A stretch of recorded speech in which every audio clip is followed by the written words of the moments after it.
ഇന്ന് പള്ളി പരിപാലനം എന്ന വിഷയത്തെ കുറിച്ചാണ് സംസാരിച്ചത്. പള്ളി എന്ന് പറഞ്ഞാൽ ബൈത്തുല്ലാഹ്, അള്ളാഹുവിന്റെ വീടാണ് എന്നതാണല്ലോ നാം മനസ്സിലാക്കിയതും ഹബീബായ റസൂലുള്ളാഹി സ്വല്ലല്ലാഹു അലൈഹി വസല്ലം തങ്ങൾ പഠിപ്പിച്ചത്. നമ്മുടെ ഫലത്തിന് കിട്ടാത്ത വീടുകൾക്ക് വേണ്ടി ലക്ഷങ്ങൾ നാം ചെലവഴിക്കുന്നവരാണ്. ആ വീട് വൃത്തിയാക്കാൻ നാം മാച്ച് പിടിച്ച് നമ്മുടെ വീട് നാം അടിച്ചു വാരുന്നവരാണ്. അതുപോലെ നമ്മുടെ വീട് തുണി കൊണ്ട് തോർത്തി അതിനെ വൃത്തിയാക്കുന്നവരാണ്. അതിലൊക്കെയും നാം വളരെ ഉഷാറാണ്. പക്ഷേ അള്ളാഹുവിന്റെ വീട് വൃത്തിയാക്കാനും അതിലൊരു കച്ചറ കണ്ടാലും അതിനെ നമ്മുടെ കൈ കൊണ്ട് എടുത്തൊന്നും പുറത്തേക്ക് ചാടാനും നമുക്ക് വളരെ മടിയാണ്. അതിന്റെ ബഹുമാനങ്ങളും അതിന് കിട്ടുന്ന പ്രതിഫലങ്ങളും നാം മനസ്സിലാക്കാത്തതുകൊണ്ടാണ്. നമ്മുടെ മനസ്സിന്റെ ഉള്ളിലുള്ള ഒരു ധാരണ, അതിന് ആളുണ്ടല്ലോ, പള്ളി ക്ലീനാക്കാനും പള്ളിന്റെ ക്ലീനിങ്ങിന്റെ ആളുണ്ട്, പള്ളിയിൽ മുക്കരിക്കുണ്ട്, പള്ളി ക്ലീനാക്കാൻ ശമ്പളം കൊടുത്ത് നിശ്ചയിച്ച ആളുണ്ട്. പിന്നെ എന്തിനും അമ്മ അതിനെ തോർത്തണോ, അതിനെ വൃത്തിയാക്കണോ എന്നൊരു ധാരണയാണ്. അല്ലെ, പള്ളിയിൽ ആ മറ്റേ വന്നാച്ചന്റെ വല കണ്ടാല് ഇവിടെ മാത്രമില്ല, ഞങ്ങളെ പറ്റി കുറെ മൂന്നാമത്തെ കൊണ്ടല്ലോ ഇതുവരെ കണ്ടിട്ട് പല പള്ളികളിൽ മുമ്പ് മറ്റു ചെലവത്ത് ചെയ്ത പള്ളികളിൽ അത് കണ്ടാൽ ഞങ്ങൾ വിളിച്ചു പോയിട്ട് അല്ലെങ്കിൽ മുഖ്യസ്ഥാനെ വിളിച്ചു പോയിട്ട് ഉസ്താദെ എന്തെങ്കിലും കണ്ടു കാണുന്നുണ്ട്, ഇതൊന്നും എടുക്കാനായിട്ടില്ല ഞാൻ ചോദിക്കുന്നത്. എന്താ ഓന്റെ കൈക്ക് പറയുന്നവന്റെ കൈക്ക് എന്തെങ്കിലും ക്ഷയം വന്നിട്ടുണ്ടോ എന്നെ ചിന്തിക്കേണ്ടത്. എന്നാലോ നമ്മുടെ വീട് കണ്ടാലോ ഭാര്യയെ വിളിച്ചിരുന്ന് പറയുക, ഞാൻ തന്നെ സ്വന്തമായിട്ട് വൃത്തിയാക്കും, അതിന് വേണ്ടതുപോലെ പൈക്ക് കൊടുക്കും, അതിന് വേണ്ട പോലെ വൃത്തിയാക്കും. പക്ഷേ ഇതിനോ ഭയങ്കര മടിയാണ്. മുഅ്മിനീങ്ങൾ ഒരിക്കലും ചെയ്യാൻ പാടില്ലാത്തതാണ്. അല്ലെ, ഹബീബായ റസൂലുള്ളാഹി സ്വല്ലല്ലാഹു അലൈഹി വസല്ലം തങ്ങൾ പഠിപ്പിച്ച ഒരു ഹദീസിൽ കാണാം, നമ്മുടെ കണ്ണിലേക്ക് എന്തെങ്കിലും ഒരു പക്ഷിയോ അല്ലെങ്കിൽ എന്തെങ്കിലും ഒരു കച്ചറ വീണാൽ എത്ര പെട്ടെന്നായി നാം നമ്മുടെ കണ്ണിലുള്ള അത് അരമാക്കിയാക്കും. ഒമ്പറ്റില്ല, എങ്ങനെങ്കിലും അതിനെ കൈയിട്ടിട്ടോ തുണിയിട്ടിട്ടോ നമ്മുടെ കണ്ണിൽ ബാധിച്ച ആ കച്ചറ നീക്കാൻ വേണ്ടി ഞങ്ങൾ തയ്യാറാക്കും. എന്നാൽ അതിനേക്കാൾ ബഹുമാനവും അതിനേക്കാൾ വലിയ പ്രാമുഖ്യവും കൊടുക്കേണ്ടതാണ് പള്ളിയിൽ കാണുന്ന കച്ചറ നീക്കാൻ വേണ്ടിയിട്ട് ഞങ്ങൾ കാണിക്കണമെന്നാണ്. വേറെ കാക്കണമെന്നല്ല, പെട്ടെന്ന് തുടച്ചതിനെ വൃത്തിയാക്കണോ. അതല്ല, മറ്റൊരു ഹദീസിൽ റസൂലുള്ളാഹി സ്വല്ലല്ലാഹു അലൈഹി വസല്ലം തങ്ങൾ പറഞ്ഞത് കാണാം, നാളെ സ്വർഗ്ഗത്തിലുള്ള പൂർണ്യങ്ങളായ പെണ്ണുങ്ങൾക്ക് നിങ്ങൾ കൊടുക്കുന്ന മഹറാണ് പള്ളിയിൽ കാണുന്ന കച്ചറ നിങ്ങൾ എടുത്തു നീക്കുക എന്നത്. പൂർണ്യങ്ങൾക്ക് കൊടുക്കുന്ന മഹറാണെന്ന് സയ്യിദുനാ റസൂലുള്ളാഹി സ്വല്ലല്ലാഹു അലൈഹി വസല്ലം തങ്ങൾ പഠിപ്പിച്ച ഹദീസാണ്. അല്ലെ, ദുനിയാവിലുള്ള പെണ്ണിനെ കൊടുക്കേണ്ട മഹർ അതുപോലെ സ്വർഗത്തിലുള്ള പെണ്ണിന്റെ മഹർ കൊടുക്കണം. മഹരെന്താ? ഇതാണ്, പള്ളിയുടെ കച്ചറ നീക്കാൻ മതി, ഇത് മഹറായിട്ട് അവിടെ നമ്മുടെ മുന്നിൽ എത്തിക്കൊള്ളുന്ന. പക്ഷെ നമുക്കതിൽ താല്പര്യപരമാണ്. നമ്മുടെ വീടിന്റെ കാര്യത്തിലൊക്കെ ഞങ്ങൾ വേണ്ടതുപോലെ അതിനെ ഞങ്ങൾ പരിപാലിക്കും. പള്ളിയുടെ കാര്യത്തിൽ വളരെ വേക്കാണ്. റസൂലുള്ളാഹി സ്വല്ലല്ലാഹു അലൈഹി വസല്ലം തങ്ങൾ പറഞ്ഞില്ലേ, മൻ ബനാ ലില്ലാഹി ബൈത, അല്ലാഹുവിന് വേണ്ടി ദുനിയാവിൽ ഒരു വീട് ഒരാൾ നിർമ്മിച്ചുണ്ടാക്കിയാൽ വനല്ലാഹു ലഹു ബൈതൻ ഫിൽ ജന്ന, സ്വർഗ്ഗത്തിൽ അവർക്ക് അല്ലാഹു വീടുണ്ടാക്കി കൊടുക്കുന്ന. ഫുള്ളാക്കി കൊടുക്കുന്നതല്ല, ഒരു പള്ളി ഉണ്ടാക്കുമ്പോൾ ഞങ്ങൾ ഒരു ചാക്ക് സിമെന്റ് കൊടുത്തു, അല്ലെങ്കിൽ ഒരു ചാക്ക് മണൽ കൊടുത്തു, അല്ലെങ്കിൽ ഒരു കല്ല് കൊടുത്തു. എത്ര ഞങ്ങൾ കൊടുക്കുന്നുണ്ടോ അതിന് സ്വർഗത്തിൽ പകരമായി അല്ലാഹു തആല തരുന്ന സയ്യിദുനാ റസൂലുള്ളാഹി സ്വല്ലല്ലാഹു അലൈഹി വസല്ലം. ഇതല്ലേ നമ്മൾ തയ്യാറാക്കുന്നത്, ഇതല്ലേ നമുക്ക് ബാക്കിയാകുന്നത്. ജാരിയായ സദഖാന്ന് പറയും. നിങ്ങൾ ചിന്തിച്ചോ, ഈ പള്ളിക്ക് സ്ഥലം കൊടുത്ത ആള് എത്ര വലിയ ഭാഗ്യ ഉള്ള ആളാണ്, എത്ര വലിയ ഭാഗ്യവതിയാണ്. ഖിയാമത്ത് നാൾ വരെ ആ ഖബറിലേക്ക് ഇങ്ങനെ അതിന്റെ പ്രതിഫലം ഇങ്ങനെ എത്താണ്.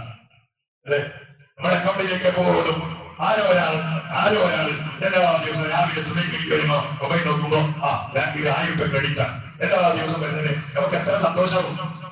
അല്ലെ, പിന്നെ രാവിലെ നാട്ടിൽ തന്നെ മണിക്കും സുബഹിക്ക് എപ്പോഴായി നോക്കാൻ വേണ്ടി, നാട്ടിലല്ല മദ്രസയിൽ പൈസ പറഞ്ഞാൽ നോക്കാനാണ്. എന്നാൽ അതുപോലെ തന്നെ അതിനേക്കാൾ വലുതല്ലേ പള്ളിക്ക് വേണ്ടി കൊടുത്താൽ, മദ്രസയ്ക്ക് വേണ്ടി കൊടുത്താൽ, ദീനി സംഭവങ്ങൾക്ക് വേണ്ടി കൊടുത്താൽ ജാരിയായ സദഖ. ജാരി എന്ന് പറഞ്ഞാൽ അത് നോൺ സ്റ്റോപ്പ് എന്നാണ് ഇതിനർത്ഥം. ജാരിന്റെ അർത്ഥം നോൺ സ്റ്റോപ്പ്, സ്റ്റോപ്പില്ലാത്ത സദഖയാണ്. അതിന്റെ പ്രതിഫലം ഇങ്ങനെ വന്നോണ്ടി അവര് കിടക്കുന്ന ആളുകൾക്ക് എന്ത് സന്തോഷം. അതിന് വേണ്ടിയിട്ടല്ലോ പള്ളിക്ക് വേണ്ടി കൊടുക്കുമ്പോ മെച്ചോയ ഉപ്പാക്ക് വേണ്ടിയിട്ട് ഉപ്പാനെ കരുതിട്ട് കൊടുക്കാം. എന്തിന് ഉപ്പാക്ക് കിട്ടേണ്ടതാണ്. കഴിഞ്ഞ പോലെ സോളാറിന് വേണ്ടി കൊടുക്കും. അതെ, എന്നത് ഉപയോഗിച്ച് നമ്മുടെ പള്ളിയിൽ ആര് ഖുർആൻ ഓതുന്നു, ആ വെളിച്ചം ഉപയോഗിച്ച് ആര് നിസ്കരിക്കുന്നു, ആ ഫാൻ ഉപയോഗിച്ച് ആര് ഇബാദത്ത് ചെയ്യുന്നു? അതൊക്കെ ജാരിയായ സ്വതയാണ്. ജാരിയ ഈ പള്ളിയിൽ സുജൂദ് ചെയ്യുന്ന ആളുകൾ സുജൂദ് ചെയ്യുന്ന കാലം വരെ അതിന്റെ പ്രതിഫലം അവർക്ക് കിട്ടുകയാ. പക്ഷെ ഈ വിഷയത്തിൽ നമ്മ ഭയങ്കര ബാക്കാണ് അല്ലെ. ലക്ഷം ഉണ്ടായാൽ പള്ളിക്ക് വേണ്ടി ചോദിച്ചാൽ അതിന് ആ 2 നോട്ടും എടുത്തിട്ട് കൊടുക്കും. ആയിട്ട് പള്ളിക്ക് 999 അല്ലെ 99,900 രൂപ നമ്മുടെ പല്ലിന്റെ ബേസിന് വേണ്ടി, നമ്മുടെ പല്ലിന്റെ മാർബലിന് വേണ്ടി, കിച്ചൺ സെറ്റ് സെറ്റാക്കാൻ വേണ്ടി, POP ഉണ്ടാക്കാൻ വേണ്ടി. എന്തിനാവോ ഞമ്മ ചെലവഴിച്ചിട്ട് ഞമ്മ ബാങ്കിന്റെ ഇൻട്രസ്റ്റ് വാങ്ങിയിട്ട് അതിനെ ഉണ്ടാക്കി ഞമ്മ മരിച്ചുപോയി. നമുക്ക് അതിനെങ്കിൽ എന്തെങ്കിലും സന്തോഷം കിട്ടുമോ? ഒന്നും കിട്ടൂല. അതിനെ മക്കൾ ആസ്വദിച്ചുകൊണ്ടാവും. ചിലപ്പോ ആ ഇൻട്രസ്റ്റ് വാങ്ങിയിട്ട് അതാവും നമ്മുടെ ഹബിലേക്ക് ഇങ്ങനെ വന്നോണ്ടോ. അതിനെ ഉഷാറാണ്. അതിനെന്തോ നമുക്കൊരു വഴിയില്ല. വണ്ടി പണിക്ക് വേണ്ടി എത്ര ചെലവ്.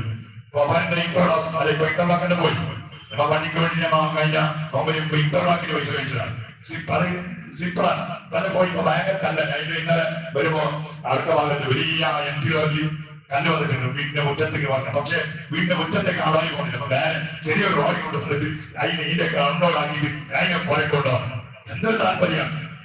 വീടിന്റെ മുറ്റം നല്ല വാങ്ങാക്കാൻ, പള്ളിന്റെ മുറ്റം അത് പള്ളി കമ്മിറ്റിക്കാരൻ പള്ളി കമ്മിറ്റിക്കാരൻ നമ്മൾ ധാരണ അങ്ങനെയാണ്.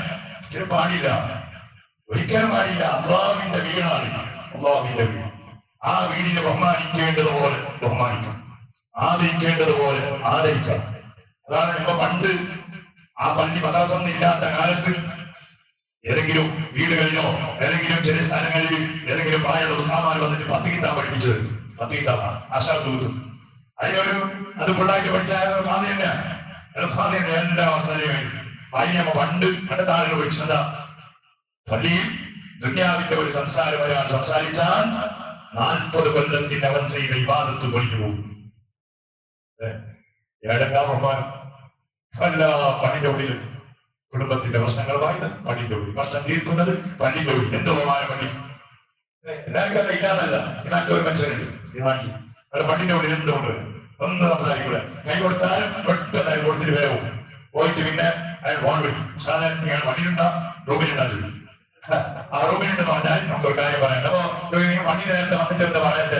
സാധാ പള്ളിയല്ലേ 40 കൊല്ലത്തിലേക്ക് അവര് കൊല്ലിഞ്ഞ പോലെ ഞാൻ പഠിച്ച സാധനം നമ്മളെ അവരത്തില്ല. 40 കൊല്ലത്തിന് അവരത്തില്ല. ഉള്ളത് കൊണ്ടു പോയാലോ ഒരു നഷ്ടം എന്ന് പറഞ്ഞിട്ട് അത് ഫോണിലൂടെ പള്ളിന്റെ 10 ഉണ്ട് എന്ന് പറഞ്ഞാൽ സംസാരിക്കുന്നത് അവന് മക്കത്താണ്. അതാണല്ലോ അല്ലെ. നമ്മളെ പള്ളിയോ ഇത് മാത്രമല്ല പള്ളി. പുറത്തെ പള്ളിയാണ്, പുറത്തും പള്ളിയാണ്. അതിന്റെ പള്ളി അല്ലെ ഒപ്പൻ.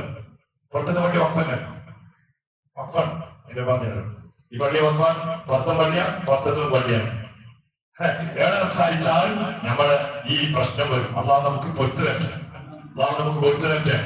അല്ലെ. കയ്യൊന്നുമില്ല. ഉള്ളതും ഈ പള്ളിയെ ബഹുമാനിക്കാത്തതിന്റെ പേരിൽ അത് പൊളിഞ്ഞു പോകുന്നുണ്ടെങ്കിൽ അത് വലിയ നഷ്ടമാണ്. ഇതാണെങ്കിൽ നമ്മുടെ മുമ്പത്തെ ആളുകളൊക്കെ അങ്ങനെയാണ്. പള്ളിയെ ഭയങ്കര ബഹുമാനം. പണ്ടത്തെ പള്ളികൾ നോക്കി. ഇപ്പത്തെ പള്ളി പോലെ അല്ല. പണ്ടത്തെ പള്ളിയോ അങ്ങനെ അവർ മന്ത്രപ്പള്ളി പോയി പള്ളിന്റെ സൈഡ് പിന്നെ ഒരു കോലങ്ങൾ എല്ലാം 4 ഭാഗത്ത് കോലങ്ങൾ. അത് പള്ളിയാണ്. എന്തെങ്കിലും അത്യാവശ്യമായി സംസാരിക്കാണ്ടായാൽ ഇവിടുത്തെ പള്ളിന്ന് പുറത്തേക്ക് വന്നു ആളുകൾ സംസാരിക്കും. അതെന്താ? പണ്ടത്തെ ആളുകളുടെ സൂക്ഷ്മതയാണ്. പണ്ടത്തെ ആ മസാലന്റെ ഒപ്പിച്ചിട്ടുള്ള പള്ളിയാണ്. ഇപ്പോഴെന്താ പള്ളി? ഇപ്പൊ ആനകരുന്ന പള്ളി. പള്ളിയായ പൈസ പറഞ്ഞ മനുഷ്യന്മാരുടെ പൈസ ഇങ്ങനെ കേട്ടിട്ട് പിടിച്ചിട്ട് ഇങ്ങനെ നാട്ടിൽ പോയി, കർണാടക ഒരു ഭാഗത്ത് പോയി. അപ്പൊ ഞാൻ നോക്കുമ്പോ ഒരു 50 പരക്കാനുള്ള ഒരു പള്ളി, 50 പരക്കാനുള്ള പള്ളി. ആ പള്ളിയിൽ അവിടെ ഉണ്ടാക്കിയ പള്ളി 2000 ആൾ നിശ്ചയിക്കുന്ന പള്ളിയാണ്. താഴെയും മുകളിലും അത് തീർക്കാൻ വേണ്ടി തന്നെ ഒരു 4 കോടി വരും. ആവശ്യമുണ്ടോ? എന്തിനാണ് ബാക്കി എത്ര കാര്യങ്ങൾക്ക് വേണ്ടി ചെലവഴിക്കാൻ, ദീനിന്റെ കാര്യങ്ങൾക്ക് വേണ്ടി ചെലവഴിക്കാൻ പറ്റുന്ന പൈസകൾ വെറുതെയായി പണ്ട്. അതാണ് ഖിയാമത്ത് നാളിന്റെ അടയാളമായ റസൂലുള്ളാഹി സ്വല്ലല്ലാഹു അലൈഹി വസല്ലം തങ്ങൾ പറഞ്ഞത്. ധാരാളം പള്ളികൾ ഉണ്ടാവും. പള്ളി എന്ന് പറഞ്ഞാൽ ഭയങ്കര പള്ളിയാണ്. അല്ലെ. ലക്സൂരി വീട് പോലത്തെ പള്ളി, ലക്സൂരി വീടുകളെ പോലെ ഫുള്ള് PFയും AC-യും എല്ലാ സൗകര്യങ്ങളും പോലെ അല്ലെ. കണക്ക് കൊടുക്കേണ്ടി വരും. നമുക്ക് ഇപ്പൊ കായമമായ കാലത്തിനൊക്കെ മാറ്റേണ്ട ഉസ്താദ്. എത്ര പൈസ ഇങ്ങനെ വേണ്ടി ചെലവഴിക്കുന്നത് ആവശ്യമുണ്ടോ? ഇത്ര ലൈറ്റ് എത്ര ഉണ്ട് അല്ലെ. ആ ലൈറ്റ് ഉപയോഗിച്ച് ഖുർആൻ ഓതുന്ന പള്ളിയിൽ, ആ ലൈറ്റ് ഉപയോഗിച്ച് നിസ്കരിക്കുന്ന ആളുകളുണ്ടോ പള്ളിയിൽ? ലൈറ്റ് പറയാൻ ആളുകൾ കുറച്ചാണ്.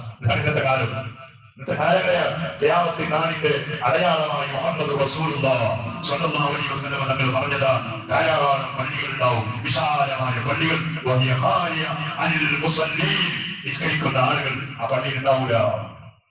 നമ്മുടെ പള്ളിന്റെ വലിയൊരു വർക്കത്താണ്. സുബഹി നിസ്കാരത്തിൽ അൽഹംദുലില്ലാ കുറച്ച് ആളുകളൊക്കെ വരും.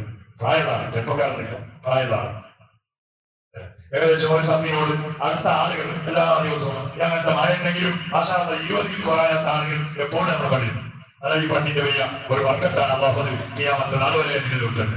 എല്ലാം ആ സുബഹിന്റെ ജമാഅത്തിൽ പങ്കെടുക്കാനുള്ള തൗഫീഖ് അല്ലാഹു നൽകട്ടെ. നമ്മുടെ സീറ ബാത്തിലാകാൻ, നമ്മുടെ രോഗങ്ങൾ മാറാൻ, നമ്മുടെ ടെൻഷൻ നീങ്ങാൻ സുബഹിന്റെ ജമാഅത്ത് ഒരു കാരണമാണ്. അല്ലെ, ജമാഅത്തിൽ വന്നിട്ട് ആ സുബഹി നിസ്കാരത്തിന്റെ ഒരു ദുആ രണ്ട് കൈ ഉയർത്തിയിട്ട് എല്ലാവരും അല്ലാഹുമ്മ ഹ്ദിനി ഫീമൻ ഹദൈത വഅഫിനി ഫീമൻ ആഫൈത. ഏത് ഡോക്ടറോട്? ഡോക്ടറായ അല്ലാഹുവിനോട് പറയുന്ന ഒരു ദുആയാണ്. അങ്ങനെ ആർക്കോട് സ്പെഷ്യലായ ഡോക്ടറോടൊന്നല്ല, ഡയറക്റ്റ് അല്ലാഹുവിനോട് എന്താ, പടച്ചോനെ എന്റെ ബുദ്ധിമുട്ടല്ല മാറ്റിത്തരണേ അല്ലാ, രോഗങ്ങൾ ശരിയാക്കണേ അല്ലാ. അതെ, എന്തൊരു ദുആയാണ്. പല ആളുകൾ ആമീൻ ചെല്ലുമ്പോ ആ സുബഹിന്റെ നേരത്തിന്റെ ദുആ ഖിയാമത്തുണ്ടാവൂലേ? നമുക്കത് വേണ്ട. നമ്മുടെ പൈസ ഉണ്ട്, അവരാൾക്ക് പല സ്പെഷ്യലിസ്റ്റ് ഡോക്ടറുണ്ട്. അതിനു വേണ്ടിയിട്ട് അവ മായും ഓരെ കാണും, ഓരോട്ട് ഇരിക്കും. അരമണിക്കൂർ, 3/4 മണിക്കൂർ, 2 മണിക്കൂർ. ഉച്ചയ്ക്ക് 4 മണിക്കാണ് നമ്മളെ കമ്പനി അവിടെ വെണ്ട പറഞ്ഞ 4 മണിക്ക് എത്തണം. പോയിട്ട് രാത്രി 8 മണി വരെ കാത്തിരിക്കുന്നുണ്ട്. പോലെ വെന്തല്ല, ഞമ്മ പൈസ കൊടുത്തിട്ട് ഓരോ ആക്കാൻ, ഞമ്മക്ക് പൈസ തരാൻ വേണ്ടി കാക്കുന്നല്ല, ഞമ്മ ഓരോ പൈസ കൊടുക്കാൻ വേണ്ടിയിട്ട് ഓരോ കാക്കാണ്. 4 മണിക്കൂർ 5 മണിക്കൂർ ഒരു ക്ഷീണമില്ല, ഒരു ബുദ്ധിമുട്ടുമില്ല, എന്തുമില്ല. എന്നാലോ അതൊന്നും വേണ്ട, പൈസ കൊടുക്കണ്ട, ടൈം വേസ്റ്റ് ഇല്ല. അള്ളാഹുവിനോട് നമ്മുടെ സങ്കടം പറയാം, പള്ളിക്ക് വരാം, സുബഹിന്റെ ജമാഅത്തിൽ പങ്കെടുക്കാം. അല്ലാ, നീ ആരോഗ്യം കൊടുത്ത എത്ര ആളുകളുണ്ട്, അക്കൂട്ടത്തിൽ എനിക്കും നീ ആരോഗ്യം തരണേ അല്ലാ. അള്ളാഹ് സ്വീകരിച്ചാൽ മതിയാവൂലേ? പക്ഷേ ഇബ്ലീസ് വിടുന്നില്ല. പള്ളിയുമായി അടുപ്പമുണ്ടാകാൻ, പള്ളിയെ സ്നേഹിക്കാൻ, പള്ളിയെ ബഹുമാനിക്കാൻ. ചിലപ്പോ നിസ്കാരത്തിന്റെ വേണ്ടി വന്നിട്ട് ഞങ്ങൾ ഇറങ്ങി പോകുമ്പോ കഴിഞ്ഞ കൊല്ലം നിസ്കരിച്ച വിവാദത്തിന്റെ കൂലിയും നഷ്ടപ്പെടുത്തിയിട്ടാണ് ഇപ്പൊ പോകാനുള്ളത്. അപ്പൊ കൂലി കിട്ടാൻ പറ്റില്ല. വന്നിട്ട് പോകുന്ന എങ്ങനെയാണ്? 2024 വിവാദത്തിന്റെ കൂലിയും അത് ഈ വിവാദത്തിന്റെ പതിവലും നഷ്ടപ്പെടുത്തിട്ട് ഓന്റെ അവന്റെ തന്നെ അവക്കോറും പോക്കോറും മുഹമ്മദ് സത്താറ് എല്ലാവരും എണ്ണിട്ട് ഞമ്മ ഒറ്റ പോകും. എന്ത് പോണം? കരുതുകൂടി ചെയ്യുന്നതല്ല, പിന്നെ നമ്മളെ കൊണ്ട് ഇബ്ലീസ് ജയിപ്പിക്കാൻ നീ ചെയ്തില്ല, നിസ്കരിച്ചില്ല, കുറെ കൂലി കിട്ടും. അതെന്താ നല്ല കലാസാക്കിട്ട് പോയാൽ മതി. അതിനുവേണ്ടി നമ്മൾ എഴുത്തും, നമ്മളെ സംസാരിപ്പിക്കും. അപ്പൊ അതിനൊക്കെയും പ്രത്യേകമായ ഒരു കരുതൽ നമ്മുടെ ജീവിതത്തിൽ ഉണ്ടാകണം. പള്ളിയെ ബഹുമാനിക്കും. അല്ലെ, ഹൈന്ദവർ പോലും പള്ളിയെ കാണുമ്പോൾ ഭയങ്കര ബഹുമാനമാണ്. ഒരു ന്യൂനപക്ഷം 1% ആളുകൾ അത്രയൊക്കെ പള്ളിയോട് എതിർപ്പുള്ളൂ. ഹൈന്ദവർ 99% മുസ്ലിമീങ്ങളെക്കാൾ കൂടുതലായി പള്ളിയെ ബഹുമാനിക്കുന്നവരാണ് മറ്റുള്ളവർക്കാർ. പള്ളിന്റെ മുറ്റത്ത് ചെപ്പിടൂല, പള്ളിന്റെ മുറ്റത്തെത്തിയാലും പിന്നെ ആ സംസാരമില്ല. അത് കഴിഞ്ഞതുപോലെ അത് പറയും, അത് ദൈവത്തിന്റെ വരമ്പാണ്, ദൈവത്തിന്റെ അള്ളാന്റെ ഭൂമിയാണ്, സംസാരിക്കാൻ പാടില്ല. ചെറുപ്പ് കൈ പിടിക്കും, സംസാരിക്കൂല. നമുക്ക് അങ്ങനത്തെ ഒരു ബഹുമാനം. ഞങ്ങൾ സൗകര്യം ഉണ്ടെങ്കിൽ നല്ല മഴയാണെങ്കിൽ ചിലപ്പോ പള്ളിന്റെ ഉള്ളിലേക്ക് ചെറുപ്പിട്ട് വരും. അവിടെ നമ്മള് മറ്റേ ക്വാളിറ്റി പൈസ കൊടുത്ത് അത് നനഞ്ഞു പോകും എന്ന് പറഞ്ഞിട്ട് പള്ളിന്റെ ഉള്ളിൽ വന്ന് മാറ്റുന്ന ആളെ കണ്ടിട്ടുണ്ട്. നമ്മുടെ നാട്ടുകാരല്ല മാത്രം യാത്രക്കാരൻ കുട്ടിയിൽ വന്ന് ആ സ്റ്റപ്പിന്റെ മുകളിൽ വെച്ചിട്ട് ഇതിന്റെ ബഹുമാനില്ല. പള്ളിയോടൊക്കെ ബഹുമാനം പറഞ്ഞു പോയ കാലം അതാണ് നമുക്ക് ഈ മതത്തെ. അങ്ങനെ ഒരുപാട് പള്ളിയുമായി ബന്ധപ്പെട്ട വിഷയങ്ങൾ നമ്മുടെ ഹുതുബയിൽ പറഞ്ഞു. ഇതൊക്കെ മനസ്സിലാക്കാനും നമ്മുടെ ജീവിതത്തിൽ പകർത്താൻ വേണ്ടി പറഞ്ഞതാണ്. അള്ളാഹു നമുക്ക് തൗഫീഖ് നൽകുമാറാകട്ടെ. പള്ളിയെ ബഹുമാനിച്ചതിന്റെ പേരിൽ എത്രയോ ആളുകൾ ഈ പള്ളി ഇവിടെ നിർമ്മിക്കപ്പെട്ടത് മുതൽ സ്ഥലം കൊടുത്ത ആളുകൾ മുതൽ ഇന്ന് വരെയായി ഹയാത്തുള്ളവരും മരിച്ചുപോയവരും ഈ പള്ളിക്ക് വേണ്ടി പല രൂപത്തിൽ അധ്വാനിച്ചവരാണ്, കഷ്ടപ്പെട്ടവരാണ്, സഹായിച്ചവരാണ്, ഓടി നടന്നവരാണ്. ഇതിന്റെ ഹാദിമ്യങ്ങളായി, കമ്മിറ്റി ഭാരവാഹികളായി പ്രവർത്തിച്ച ആളുകളാണ്. അതുപോലെ പള്ളിയെ സ്നേഹിച്ചവരാണ്. അവർക്കൊക്കെയും പകരമായി സ്വർഗത്തിന്റെ ഉന്നതമായ സുന്ദരമായ ഭവനം നീ നിർമ്മിച്ചു കൊടുക്കണേ റഹ്മാനെ, നീ നിർമ്മിച്ചു കൊടുക്കണേ അല്ലാ. നമുക്ക് ആവതായതുപോലെ ഈ പള്ളി പരിപാലിക്കുന്ന ആളുകൾ ഞങ്ങളോട് സഹായം ചോദിക്കുമ്പോ കഴിഞ്ഞ റമദാനിന്റെ മുമ്പ് പള്ളിയുടെ മുറ്റത്തിൽ സീറ്റിടണം, ഇന്റർലോക്ക് ഇടണം, പള്ളിക്ക് വേണ്ടി ഒരു വരുമാനത്തിന് കോട്ടേഴ്സിന്റെ കാര്യങ്ങൾ പൂർത്തിയാക്കണമെന്ന് ചോദിച്ചപ്പോ അൽഹംദുലില്ലാ ആവതുള്ളതുപോലെ സഹായിച്ചവരാണ്. ഇതിന്റെ മുമ്പത്തെ റമദാനിൽ നമ്മുടെ പള്ളിയുടെ സോളാർ പെയിന്റിംഗ് അതുപോലെയുള്ള കാര്യങ്ങൾ, അതുപോലെ ഈ പള്ളിയുടെ കാർപ്പിറ്റ്, AC, ഫാൻ, അതുപോലെ പല കാര്യങ്ങൾക്ക് വേണ്ടി നല്ല രൂപത്തിൽ സഹായിച്ചവരാണ്. സഹായിച്ചവരിൽ പലരും മരിച്ചുപോയവരാണ്.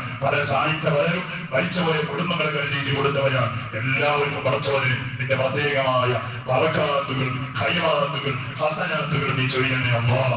പകരം ദുനിയാവിലും ആഖിറത്തിലും സന്തോഷം നീ നൽകണേ റഹ്മാനെ. ബിഹഖി സയ്യിദിനാ മുഹമ്മദിൻ സ്വല്ലല്ലാഹു അലൈഹി വസല്ലം. ഇലാ